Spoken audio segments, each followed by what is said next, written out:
মহিলাদের ইউরিনে ইনফেকশন একটু বেশি হয়। এর কারণ তাদের মূত্রনালী বা ইউরেথ্রাটি তুলনামূলক ছোট এবং যোনিপথের খুব কাছাকাছি অবস্থান করে। এছাড়া ক্যাথেটারাইজেশন এবং সহবাসের ফলেও তাদের ইনফেকশন হওয়ার চান্স বেড়ে যায়।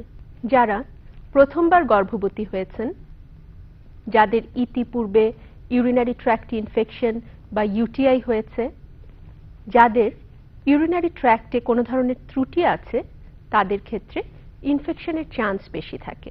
এছাড়া গর্ভাবস্থায় ইউরিনারি ট্র্যাক্ট তুলনামূলক স্ফীত হয়ে যায় এবং এর মধ্য দিয়ে প্রস্রাবের গতি প্রবাহ তুলনামূলক ধীরে হয়, সে কারণে ইনফেকশনের চান্স বেড়ে যায়।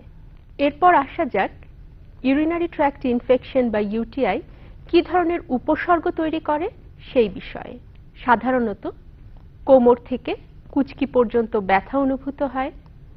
অনেক সময় পাঁজর এবং শিরদাঁড়ার সংযোগস্থলে প্রচণ্ড ব্যথা অনুভূত হয়।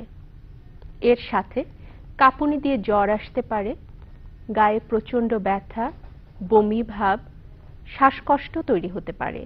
যে সকল মায়েদের ইউরিনারি ট্র্যাক্ট ইনফেকশন বা প্রস্রাবে ইনফেকশন হয়েছে, তারা যদি এর উপযুক্ত চিকিৎসা না নেন, তবে তাদের অ্যাবর্শন বা গর্ভপাত, সময়ের আগে বাচ্চা প্রসব, পেটের বাচ্চাটির ওজন তুলনামূলক কম হওয়া এবং কিছু কিছু ক্ষেত্রে পেটের ভিতর বাচ্চা মারা যাবার মতো অসুবিধা তৈরি হতে পারে।